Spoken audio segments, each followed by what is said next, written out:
At Blackstone Supermax, silence was never empty. It carried weight, value, and danger. For the men buried behind its concrete walls, silence was currency, bought, sold, traded, and weaponized. In a place where inmates spent 23 hours a day alone, cut off from touch, conversation, and even the sense of time, the most valuable thing a man could possess was not money, contraband, or physical power. It was information. Every whisper that slipped through a vent, every coded knock that traveled through the walls, every name spoken in secret carried a price. Some secrets could buy protection, others could buy loyalty, and the most dangerous ones could buy death. When Marcus Vale arrived at Blackstone, he believed he was entering a prison designed to break men through isolation. But within days, he discovered something far more disturbing. Beneath the silence, Blackstone was alive with an invisible economy, a hidden marketplace where inmates traded schedules, favors, guard weaknesses, psychological breakdowns, and rumors of violence.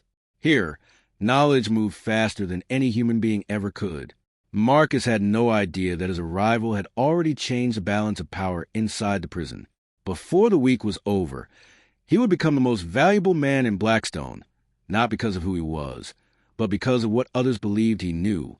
And that belief would pull him into a web of betrayal, fear, and survival that would leave viewers questioning whether the prison was built to contain criminals or to create them.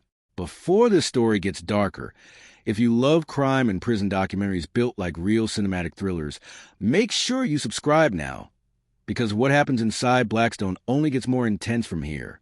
The prison transport van rolled through the first set of steel gates just before sunrise, its tires grinding over cracked pavement as floodlights cut through the early morning fog. Blackstone Supermax emerged from the darkness like a fortress built for disappearance. Its concrete walls towered upward without windows, crowned with razor wire and watched from elevated towers where armed officers stood motionless like statues. Marcus Vale sat in the back of the van with shackles around his wrists and ankles, his face calm but unreadable. He had spent years moving through different federal facilities, each one harder than the last, but the moment the outer gates closed behind him, he felt something different settle in his chest. There was no noise coming from inside the compound, no distant voices from a yard, no shouting, no clanging metal doors, only silence. When the rear doors opened, cold air rushed in. An officer barked for him to move, and Marcus stepped down onto the concrete, chains scraping with every step. Ahead of him stretched the intake corridor, a long tunnel of gray concrete walls lit by fluorescent lights that hummed overhead. Cameras lined every corner, every angle, every doorway. There were no clocks, no signs, and no indication of day or night. It was a place designed to erase orientation and remind every man who entered that time no longer belonged to him. Inside intake, Marcus would stop in front of the steel table where Warden Elias Crow stood waiting. Crow's calm expression contrasted sharply with the harshness of the prison around him. His uniform was immaculate, his silver hair perfectly in place, and his eyes carried the quiet confidence of a man who knew exactly how power worked. He studied Marcus for a moment before speaking in a low, measured voice. "Most men come here believing strength is what keeps them alive," he said. Then he leaned in slightly, his gaze unwavering. "They're always wrong. In Blackstone, survival belongs to the man who understands value." The words followed Marcus as he was escorted deeper into the prison, long after the steel doors sealed behind him.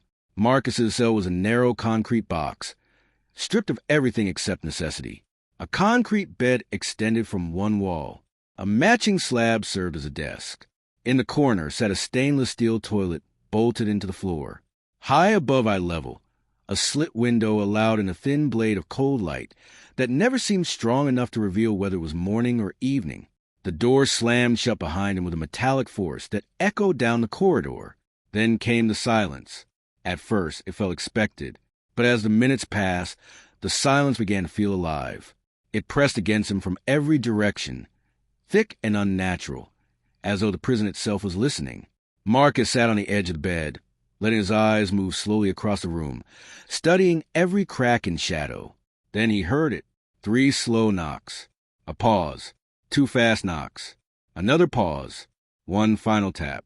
Marcus turned toward the wall to his right, his eyes narrowing. It was too deliberate to be random. He moved closer and placed his ear against the cold concrete. A voice came through, faint and almost ghost-like. New arrival. The voice waited. Name. Marcus said nothing. After a long pause, the voice on the other side laughed softly. You'll learn. The next morning, breakfast arrived through the tray slot. Beneath the plastic spoon, Marcus noticed a tiny folded strip of paper. He opened it carefully. What do you know? He stared at the words for a long moment. This wasn't casual prison communication. It was an assessment. Someone was already measuring his worth.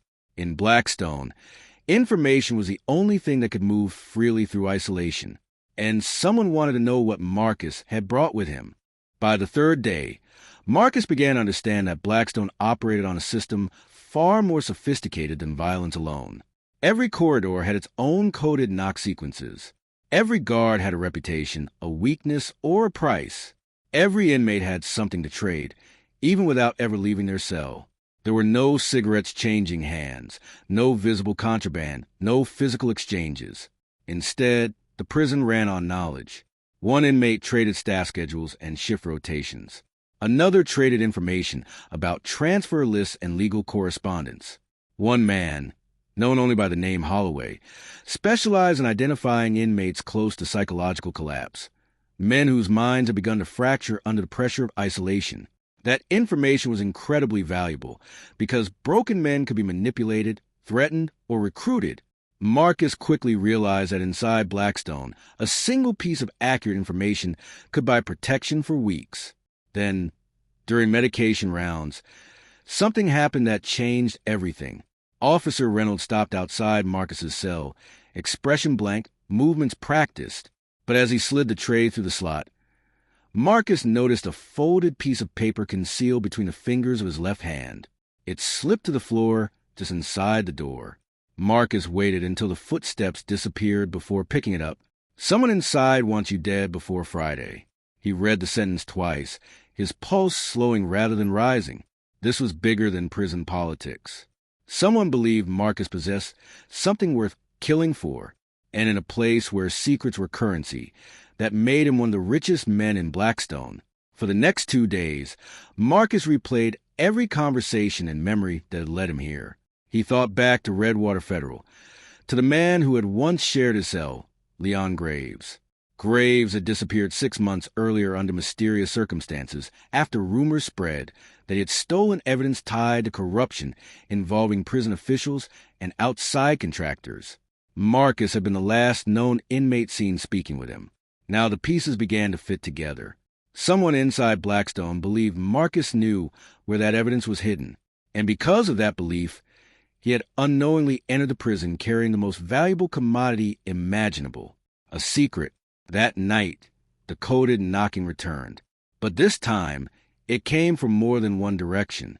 One wall, then another, then a third. Different cells, different voices, different men, all asking the same question. What did Graves leave behind? Marcus sat in the darkness, leaning back against the cold concrete wall as the weight of the truth settled over him. This prison wasn't built around silence. It was built around trade. And now Marcus himself had become the commodity. By morning, someone would come to collect. Morning inside Blackstone did not arrive with sunlight. It arrived with the mechanical groan of steel doors unlocking in distant corridors and the dull scrape of breakfast trays sliding across concrete floors. Marcus had barely slept. The knocks from the night before still echoed in his mind, each one a reminder that he was no longer just another inmate inside isolation. He was an asset. When the breakfast tray slid through the slot, there was no food on top, only an envelope, thin, carefully folded, and too clean to have come from an inmate's cell. Marcus opened it slowly. Inside was a single handwritten sentence. Tell us where Graves at the ledger and you live. Beneath it was another line. Say nothing, and Friday becomes your last day. Marcus stared at the paper, his face unreadable, but inside, his thoughts were racing. Ledger. So that was what they believed existed. Not just evidence. A record. Something detailed enough to expose names, transactions, and whatever economy was thriving beneath Blackstone's silence. He knew Leon Graves had been paranoid, always scribbling notes in the margins of old legal papers, always whispering about men in uniforms who made more money inside prison walls than bankers made outside them. But Marcus had dismissed most of it as prison obsession. Now it was clear Leon had been telling the truth. Somewhere inside Blackstone, or perhaps beyond its walls, there was a ledger worth killing for. As the days passed, Marcus began to see the prison's invisible economy more clearly. Information wasn't the only currency. Fear was. The men inside Blackstone traded terror, the same way corporations traded stock. A rumor about an upcoming cell extraction could send panic through an entire wing. The knowledge that a guard was corrupt could buy loyalty. A whisper that an inmate was cooperating with staff could destroy him before sunrise. Every fear had a value. Every secret had a buyer. Marcus learned that Officer Reynolds was not the only guard participating in the underground market. Some officers sold movement schedules. Others smuggled messages to families on the outside for a price. A few even manipulated inmates into exchanging information that could later be resold to higher-ranking officials. The prison wasn't simply containing criminals. It was running a business, and isolation was the product. The longer a man spent alone, the more desperate he became. Desperation turned men into consumers. They traded memories, loyalty, and betrayal for the smallest advantage: an extra blanket, a delayed inspection, a warning about a violent extraction team.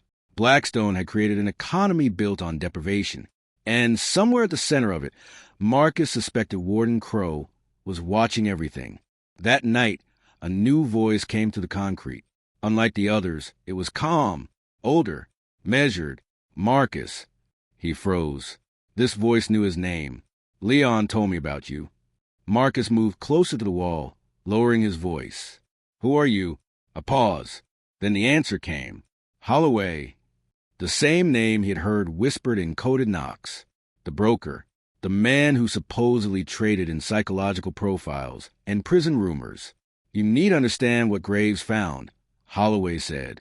This place isn't funded the way they tell the public. Marcus frowned. Holloway continued. Every violent incident, every psychological breakdown, every extended isolation order, it all increases funding. More incidents mean more contracts, more security expansions, more money. Marcus's expression darkened. You're saying they profit from inmates breaking. Another pause. Then Holloway answered with chilling certainty. They profit from keeping them broken. The words settled into Marcus like ice. This wasn't just corruption.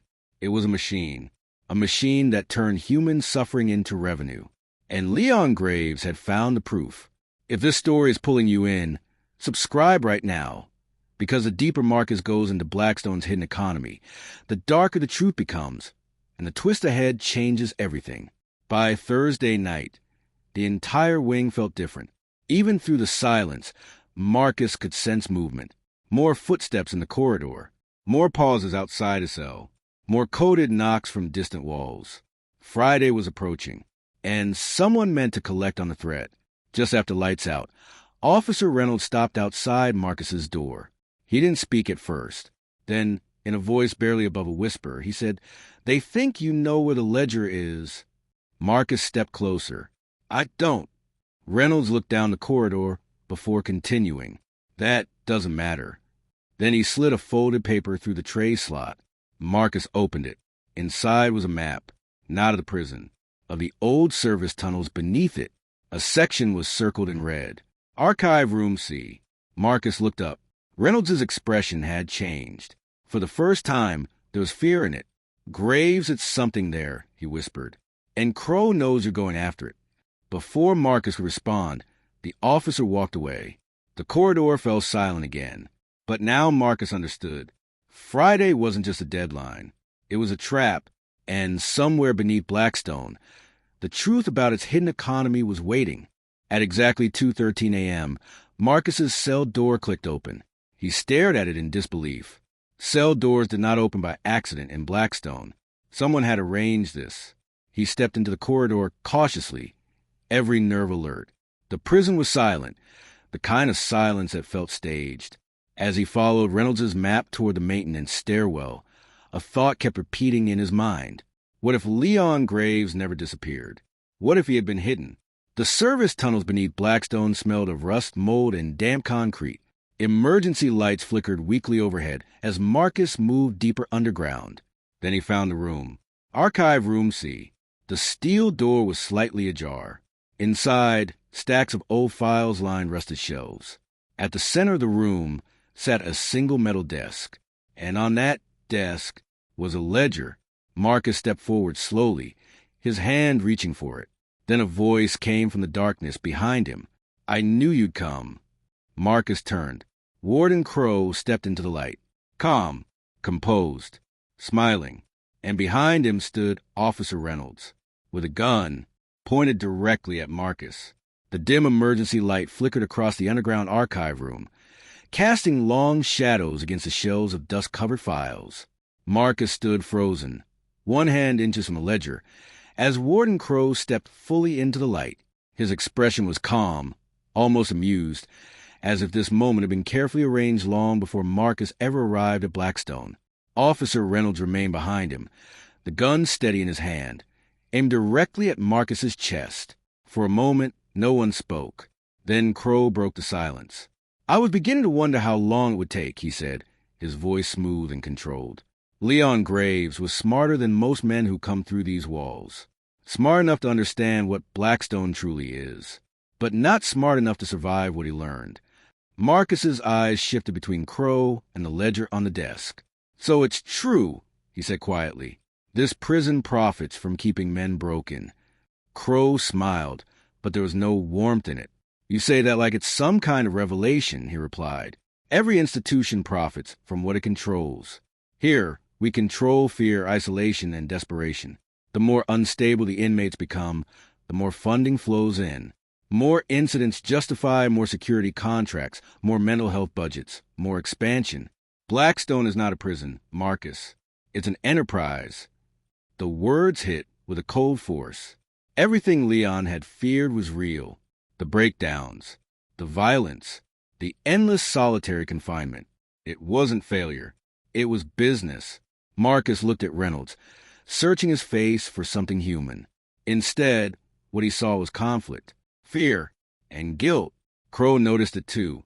"Officer Reynolds has been useful," Crow said, glancing at him. "Every system needs men willing to do unpleasant things." Marcus's voice lowered.